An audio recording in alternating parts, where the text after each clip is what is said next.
پاکستانی تاریخ کے طالب علموں کے لیے اب بھی ایک سوال حل طلب ہے، اور وہ یہ کہ کیا پاکستان کے پہلے وزیر اعظم لیاقت علی خان کی بانی پاکستان قائد اعظم محمد علی جناح سے وفاداری مشکوک تھی؟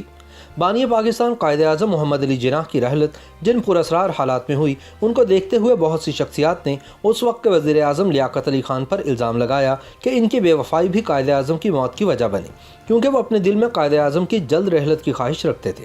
اس حوالے سے محترمہ فاطمہ جناح کی اپنے بھائی کی رحلت کے بعد لکھی گئی کتاب مائی برادر اس وقت کی سیاسی اشرافیہ کے خلاف ایک باقاعدہ چارج شیٹ کی حیثیت رکھتی تھی، لیکن پہلے اس کتاب کو سینسر کر دیا گیا اور بعد ازاں یہ مارکیٹ سے ہی غائب ہو گئی۔ یاد رہے کہ فاطمہ جناح کی اپنی وفات بھی پراسرار حالات میں ہوئی اور یہ الزام لگایا گیا تھا کہ انہیں قتل کیا گیا۔ حال ہی میں منظر عام پر آنے والی تاریخی دستاویزات کے مطالعے سے پتہ چلتا ہے کہ لیاقت علی خان نے قائد اعظم کی زندگی میں ہی فیصلہ سازی پر قبضے کی کوششیں شروع کر دی تھیں۔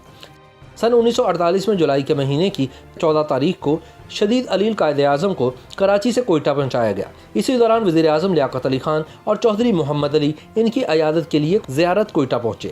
محترمہ فاطمہ جناح اپنی خود نوشت میں لکھتی ہیں کہ ان کی آمد پر میں نے قائد اعظم کو بتایا تو وہ بولے کہ یہ لوگ عیادت کرنے کے لیے نہیں آئے، بلکہ یہ دیکھنے آئے ہیں کہ میری علالت کتنی شدید ہے اور میں مزید کتنا عرصہ زندہ رہوں گا۔ فاطمہ جناح کے بقول انہوں نے اپنے بیمار بھائی کی صحت کو مد نظر رکھتے ہوئے انہیں کہا کہ آپ ان سے ملاقات نہ کریں، لیکن قائد نے کہا کہ میں ان سے ضرور ملوں گا، اور یہ ملاقات تقریباً 1.5 گھنٹہ جاری رہی۔ جب ملاقات ختم ہوئی تو فاطمہ جناح نے اپنے پرعزم بھائی کو پریشان اور متفکر پایا۔ انہوں نے بہن سے کہا کہ مجھے کھانے کے لیے پھل یا جوس وغیرہ دو، ساتھ ہی ان کو ہدایت کی کہ لیاقت علی خان اور چودھری محمد علی کو کھانا کھلائے بغیر مت جانے دینا، کیونکہ یہ ہمارے مہمان ہیں۔ فاطمہ جناح کے مطابق کوئٹہ پہنچتے ہی دونوں نے سب سے پہلے قائد اعظم کے معالج ڈاکٹر الہی بخش سے ملاقات کی۔ قائد اعظم کی بیماری اور مستقبل کے حوالے سے ڈاکٹر الہی بخش نے کچھ بھی بتانے سے انکار کر دیا، جس سے بلا شبہ دونوں کو مایوسی ہوئی ہوگی۔ ڈاکٹر کا موقف تھا کہ وہ قائد اعظم کی صحت کے حوالے سے کسی بھی دوسرے شخص کو ان کی اجازت کے بغیر کوئی بات نہیں بتا سکتے۔ کہتے ہیں کہ قائد اعظم کو حکومتی امور سے باہر کرنے کا سلسلہ قیام پاکستان کے چند مہینوں بعد ہی شروع ہو گیا تھا، اور ان کے صاحب فراش ہونے کے بعد تو گویا لیڈری کے خواہش مندوں کو کھلی چھٹی مل گئی تھی۔ پہلے یوم آزادی کے بعد وزیر خزانہ غلام محمد محترمہ فاطمہ جناح کو ملنے گئے تو انہوں نے محترمہ کو بتایا کہ اس یوم آزادی کے موقع پر قائد کے پیغام کو خاص کوریج نہیں دی گئی، بلکہ وزیر اعظم لیاقت علی خان کے بیان کو پوسٹرز کی صورت میں شائع کر کے نہ صرف دیواروں پر چسپاں کیا گیا بلکہ جہاز سے بھی ان پوسٹرز کو پھینکا گیا۔ کہا جاتا ہے کہ بلوچستان کے صحت افزا مقام زیارت میں قیام کے بعد بھی قائد اعظم کی طبیعت میں بہتری نہ آئی اور وزن صرف 36 کلو گرام رہ گیا۔ ایسے میں فیصلہ ہوا کہ قائد کو علاج کے لیے کراچی منتقل کر دیا جائے۔ بالآخر ہفتہ 11 ستمبر کو قائد کی کوئٹہ سے کراچی آمد طے ہوئی۔ ڈاکٹر الہی بخش نے ملٹری ADC کیپٹن حسین کے ساتھ طیارے کا جائزہ لیا۔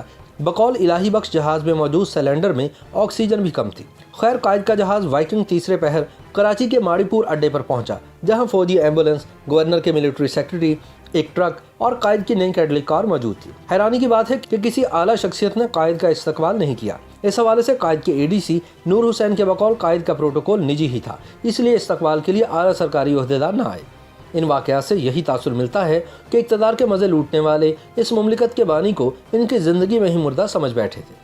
اس کے بعد کی کہانی بھی بڑی دردناک ہے۔ کرنل الہی بخش ہوں یا فاطمہ جناح یا کوئی اور لکھنے والا، سب نے یہی لکھا ہے کہ قائد کی ایمبولینس ایئرپورٹ سے واپسی کے راستے میں خراب ہو گئی۔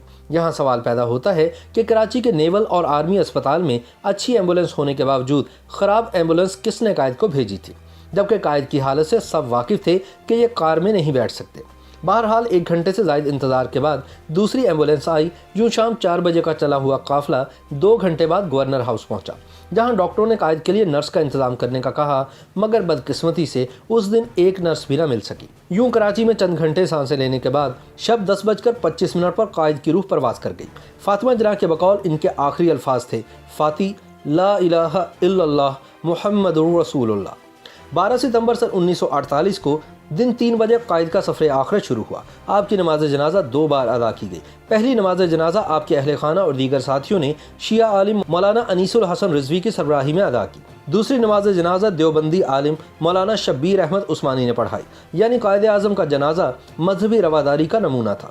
اب سوال یہ ہے کہ قائد کے سفر کے آغاز سے اور اس دوران رونما ہونے والے واقعات کیا صرف اتفاقات ہیں؟ بانی پاکستان کراچی ایئرپورٹ کے راستے میں